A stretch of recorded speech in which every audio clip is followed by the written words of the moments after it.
بسم اللہ الرحمن الرحیم، اللہ کے نام سے جو رحمان و رحیم ہے۔ ظہر الفساد فی البر والبحر بما کسبت ایدی الناس لیذیقہم بعض الذی عملوا لعلہم یرجعون۔ خشکی اور تری میں فساد برپا ہو گیا ہے لوگوں کے اپنے ہاتھوں کی کمائی سے، تاکہ مزہ چکھائے ان کو ان کے بعض اعمال کا، شاید کہ وہ باز آئیں۔ یہ پھر اس جنگ کی طرف اشارہ ہے جو اس وقت روم و ایران کے درمیان برپا تھی، جس کی آگ نے پورے شرق اوسط کو اپنی لپیٹ میں لے لیا تھا۔ لوگوں کے اپنے ہاتھوں کی کمائی سے مراد وہ فسق و فجور اور ظلم و جور ہے جو شرک یا دہریت کا عقیدہ اختیار کرنے اور آخرت کو نظر انداز کر دینے سے لازماً انسانی اخلاق و کردار میں رونما ہوتا ہے۔ شاید کہ وہ باز آئیں کا مطلب یہ ہے کہ اللہ تعالیٰ آخرت کی سزا سے پہلے اس دنیا میں انسانوں کو ان کے تمام اعمال کا نہیں بلکہ بعد اعمال کا برا نتیجہ اس لیے دکھاتا ہے کہ وہ حقیقت کو سمجھیں اور اپنے تخیلات کی غلطی کو محسوس کر کے اس عقیدہ صالحہ کی طرف رجوع کریں جو انبیاء علیہ السلام ہمیشہ سے انسان کے سامنے پیش کرتے چلے آ رہے ہیں، جس کو اختیار کرنے کے سوا انسانی اعمال کو صحیح بنیاد پر قائم کرنے کی کوئی دوسری صورت نہیں ہے۔ یہ مضمون قرآن مجید میں متعدد مقامات پر بیان ہوا ہے۔ مثال کے طور پر ملاحظہ ہو سورہ توبہ آیت 126، الرعد آیت 31، السجدہ آیت 21، الطور آیت 47۔ قل سیروا فی الارض فانظروا کیف کان عاقبۃ الذین من قبل کان اکثرهم مشرکین۔ اے نبی، ان سے کہو زمین میں چل پھر کر دیکھو پہلے گزرے ہوئے لوگوں کا کیا انجام ہو چکا ہے، ان میں سے اکثر مشرک ہی تھے۔ یعنی روم و ایران کی تباہ کن جنگ آج کوئی نیا حادثہ نہیں ہے، پچھلی تاریخ بڑی بڑی قوموں کی تباہی و بربادی کے ریکارڈ سے بھری ہوئی ہے، اور ان سب قوموں کو جن خرابیوں نے برباد کیا ان سب کی جڑ یہی شرک تھا، جس سے باز آنے کے لیے آج تم سے کہا جا رہا ہے۔ فَأَقِمْ وَجْهَكَ لِلدِّينِ الْقَيِّمِ مِنْ قَبْلِ أَنْ يَأْتِيَ يَوْمٌ لَا مَرَدَّ لَهُ مِنَ اللَّهِ يَوْمَئِذٍ يَصَّدَّعُونَ۔ پس اے نبی، اپنا رخ مضبوطی کے ساتھ جما دو اس دین راست کی سمت میں قبل اس کے کہ وہ دن آئے جس کے ٹل جانے کی کوئی صورت اللہ کی طرف سے نہیں ہے۔ اس دن لوگ پھٹ کر ایک دوسرے سے الگ ہو جائیں گے۔ ٹل جانے کی کوئی صورت اللہ کی طرف سے نہیں ہے، یعنی جس کو نہ اللہ تعالیٰ خود ٹالے گا اور نہ اس نے کسی کے لیے ایسی کسی تدبیر کی کوئی گنجائش چھوڑی ہے کہ وہ اسے ٹال سکے۔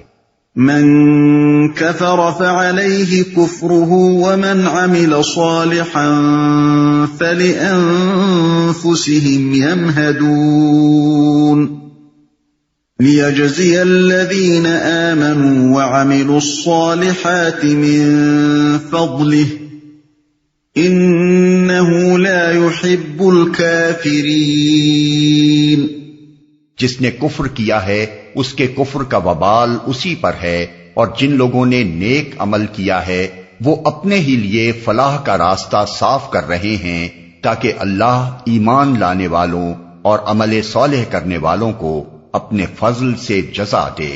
یقیناً وہ کافروں کو پسند نہیں کرتا، اس کے کفر کا وبال اسی پر ہے۔ یہ ایک جامع فقرہ ہے جو ان تمام مضرتوں کو اپنے اندر سمیٹ لیتا ہے جو کافر کو اپنے کفر کی بدولت پہنچ سکتی ہیں۔ مضرتوں کی کوئی مفصل فہرست بھی اتنی جامع نہیں ہو سکتی۔ وَمِنْ آيَاتِهِ أَن يُرْسِلَ الرِّيَاحَ مُبَشِّرَاتٍ وَلِيُذِيقَكُم مِّن رَّحْمَتِهِ وَلِتَجْرِيَ الْفُلْكُ بِأَمْرِهِ وَلِتَبْتَغُوا مِن فَضْلِهِ وَلَعَلَّكُمْ تَشْكُرُونَ۔ اس کی نشانیوں میں سے یہ ہے کہ وہ ہوائیں بھیجتا ہے بشارت دینے کے لیے اور تمہیں اپنی رحمت سے بہرہ مند کرنے کے لیے، اور اس غرض کے لیے کہ کشتیاں اس کے حکم سے چلیں اور تم اس کا فضل تلاش کرو اور اس کے شکر گزار بنو۔ بشارت دینے کے لیے، یعنی باران رحمت کی خوشخبری دینے کے لیے۔ کشتیاں اس کے حکم سے چلیں۔ یہ ایک اور قسم کی ہواؤں کا ذکر ہے جو جہاز رانی میں مددگار ہوتی ہیں۔ قدیم زمانے کی بادبانی کشتیوں اور جہازوں کا سفر زیادہ تر باد موافق پر منحصر تھا، اور باد مخالف ان کے لیے تباہی کا پیش خیمہ ہوتی تھی۔ اس لیے بارش لانے والی ہواؤں کے بعد ان ہواؤں کا ذکر ایک نعمت خاص کی حیثیت سے کیا گیا ہے۔ تم اس کا فضل تلاش کرو، یعنی تجارت کے لیے سفر کرو۔ وَلَقَدْ أَرْسَلْنَا مِن قَبْلِكَ رُسُلًا إِلَىٰ قَوْمِهِمْ فَجَاءُوهُم بِالْبَيِّنَاتِ فَانتَقَمْنَا مِنَ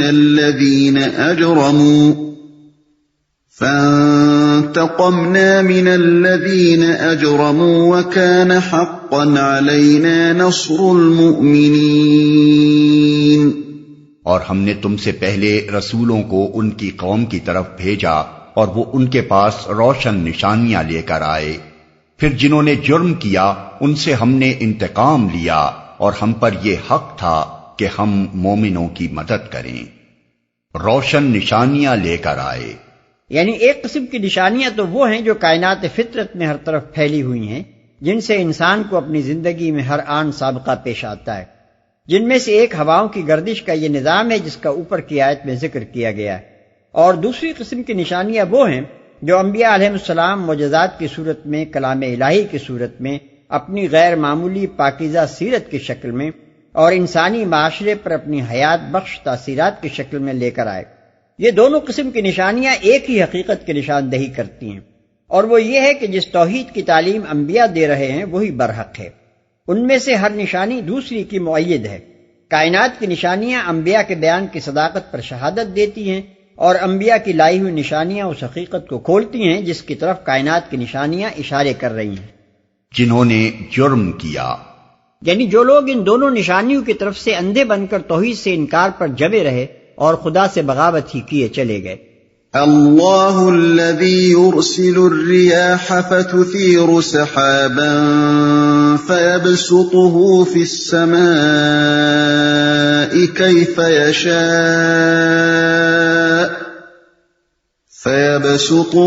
السماء كيف يشاء ويجعله كسفا فترى الودق يخرج من خلاله فإذا أصاب به من يشاء من عباده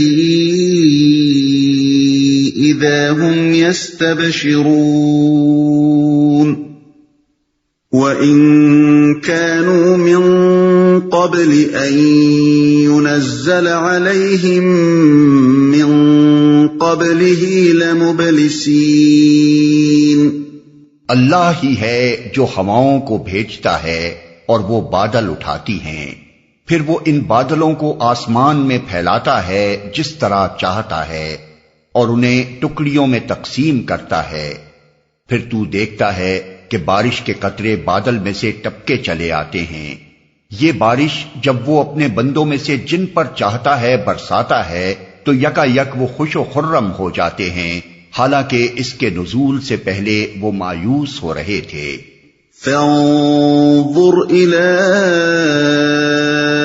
آثار رحمة الله كيف يحيي الأرض بعد موتها إن ذلك لمحيي الموتى وهو على كل شيء قدير۔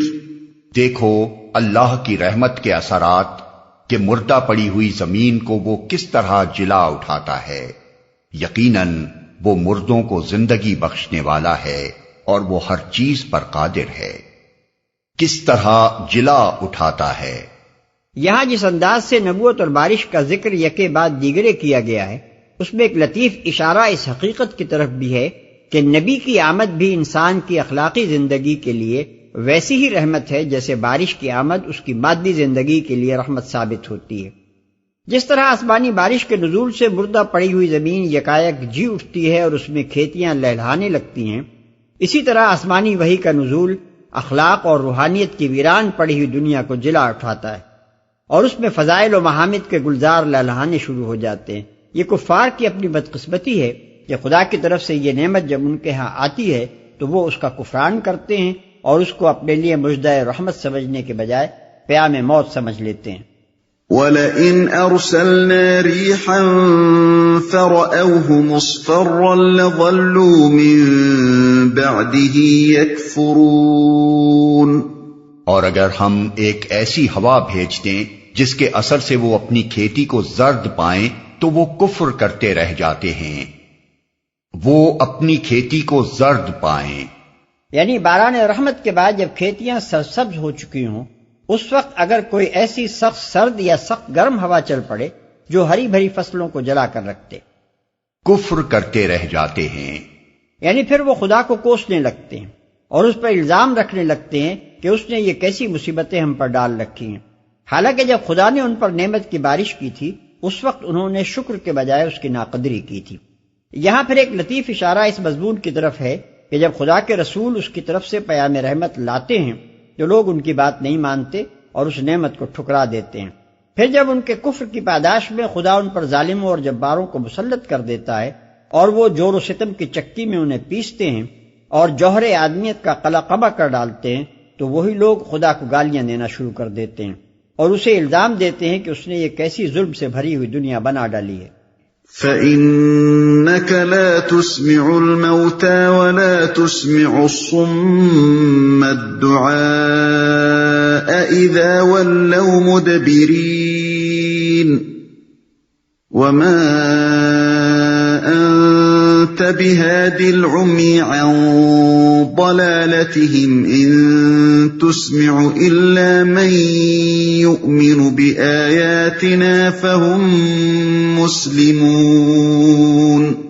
اے نبی، تم مردوں کو نہیں سنا سکتے، نہ ان بہروں کو اپنی پکار سنا سکتے ہو جو پیٹھ پھیرے چلے جا رہے ہوں، اور نہ تم اندھوں کو ان کی گمراہی سے نکال کر راہ راست دکھا سکتے ہو۔ تم تو صرف انہی کو سنا سکتے ہو جو ہماری آیات پر ایمان لاتے اور سرے تسلیم خم کر دیتے ہیں۔ مردوں کو نہیں سنا سکتے۔ یہاں مردوں سے مراد وہ لوگ ہیں جن کے ضمیر مر چکے ہیں، جن کے اندر اخلاقی زندگی کی رمق بھی باقی نہیں رہی ہے، جن کی بندگی نفس اور ضد اور ہٹ دھرمی نے اس صلاحیت ہی کا خاتمہ کر دیا ہے جو آدمی کو حق بات سمجھنے اور قبول کرنے کے قابل بناتی ہے۔ جو پیٹھ پھیرے چلے جا رہے ہوں۔ بہروں سے مراد وہ لوگ ہیں جنہوں نے اپنے دلوں پر ایسے قفل چڑھا رکھے ہیں کہ سب کچھ سن کر بھی وہ کچھ نہیں سنتے۔ پھر جب ایسے لوگ یہ کوشش بھی کریں کہ دعوت حق کی آواز سرے سے ان کے کان میں پڑنے ہی نہ پائے اور دائی کی شکل دیکھتے ہی دور بھاگنا شروع کر دیں تو ظاہر ہے کہ کوئی انہیں کیا سنائے اور کیسے سنائے۔ نہ تم اندھوں کو ان کی گمراہی سے نکال کر راہ راست دکھا سکتے ہو۔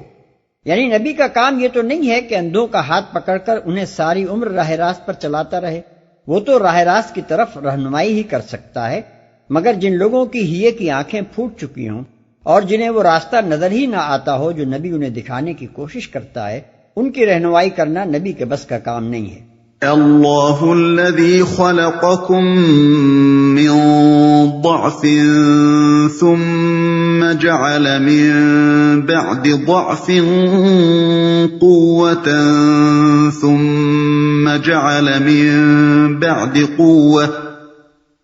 ثم جعل من بعد قوة ضعفا وشيبة يخلق ما يشاء وهو العليم القدير۔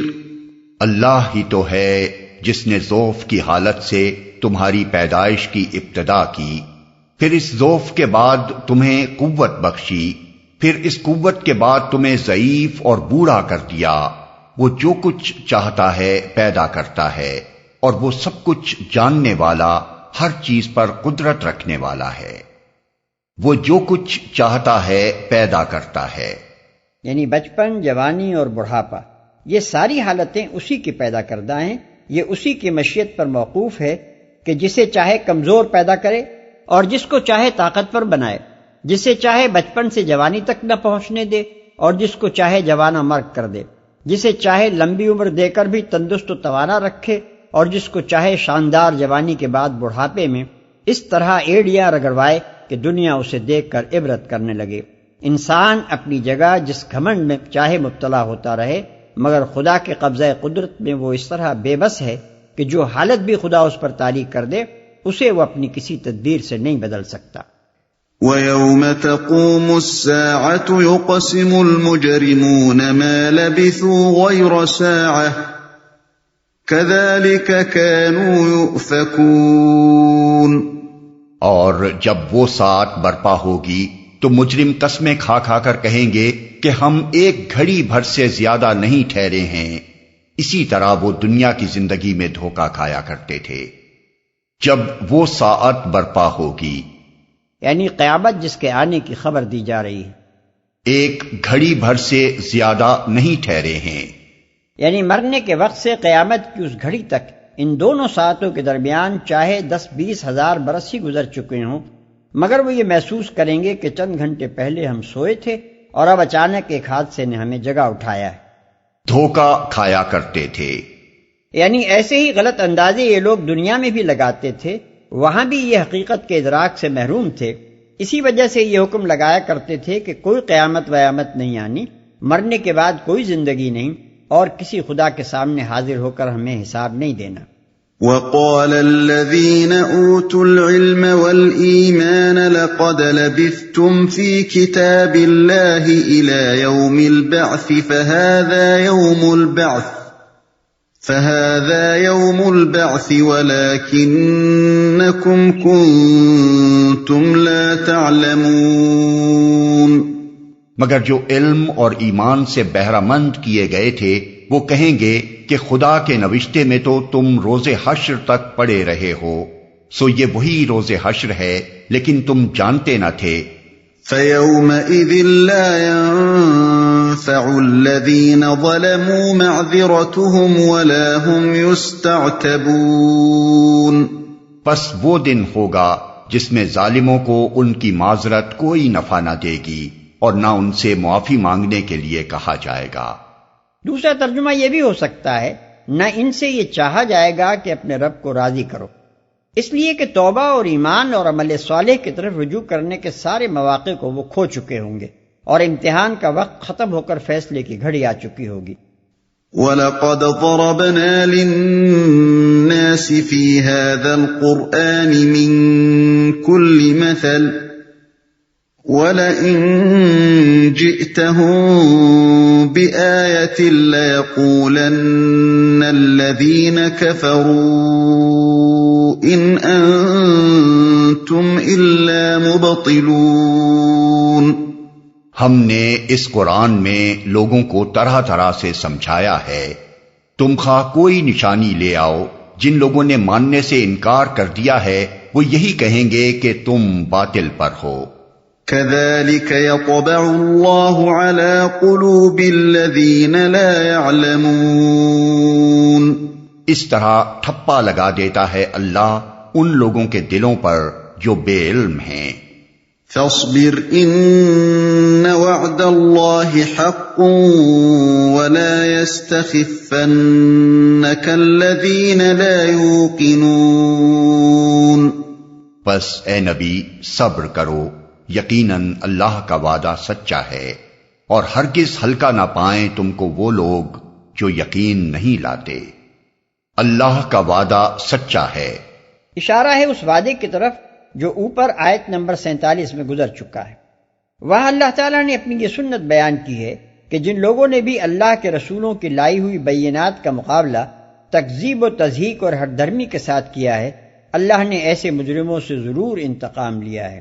فانتقمنا من الذین اجرموا، یعنی اور اللہ پر یہ حق ہے کہ مومنوں کی نصرت فرمائے۔ وکان حقا علینا نصر المؤمنین، جو یقین نہیں لاتے، یعنی دشمن تم کو ایسا کمزور نہ پائیں کہ ان کے شور و غوغا سے تم دب جاؤ، یا ان کی بہتان و افطرا کی مہم سے تم مروب ہو جاؤ، یا ان کی پھپتیوں اور تانوں اور تضحیک و استہزاء سے تم پست ہمت ہو جاؤ۔ یا ان کی دھمکیوں اور طاقت کے مظاہروں اور ظلم و ستم سے تم ڈر جاؤ، یا ان کے دیے ہوئے لالچوں سے تم پھسل جاؤ، یا قومی مفاد کے نام پر جو اپیلیں وہ تم سے کر رہے ہیں ان کی بنا پر تم ان کے ساتھ مصالحت کر لینے پر اتر آؤ۔ اس کے بجائے وہ تم کو اپنے مقصد کے شعور میں اتنا ہوش مند اور اپنے یقین و ایمان میں اتنا پختہ اور اس عزم میں اتنا راسخ اور اپنے کیریکٹر میں اتنا مضبوط پائیں کہ نہ کسی خوف سے تمہیں ڈرایا جا سکے، نہ کسی قیمت پر تمہیں خریدا جا سکے، نہ کسی فریب سے تم کو پھسلایا جا سکے، نہ کوئی خطرہ یا نقصان یا تکلیف تمہیں اپنی راہ سے ہٹا سکے، اور نہ دین کے معاملے میں کسی لین دین کا سودا تم سے چکایا جا سکے۔ یہ سارا مضمون اللہ تعالیٰ کے کلام میں بلاغت نظام نے اس ذرا سے فقرے میں سمیٹ دیا ہے کہ یہ بے یقین لوگ تم کو ہلکا نہ پائیں۔ اب اس بات کا ثبوت تاریخ کے بے لاگ شہادت دیتی ہے کہ نبی صلی اللہ علیہ وسلم دنیا پر ویسے ہی بھاری ثابت ہوئے جیسا اللہ اپنے آخری نبی صلی اللہ علیہ وسلم کو بھاری بھرکم دیکھنا چاہتا تھا۔ آپ سے جس نے جس میدان میں بھی زور آزمائی کی اس نے اسی میدان میں مات کھائی، اور آخر اس شخصیت عظما نے وہ انقلاب برپا کر کے دکھا دیا جسے روکنے کے لیے عرب کے کفر و شرک نے اپنی ساری طاقت صرف کر دی اور اپنے سارے حربے استعمال کر ڈالے۔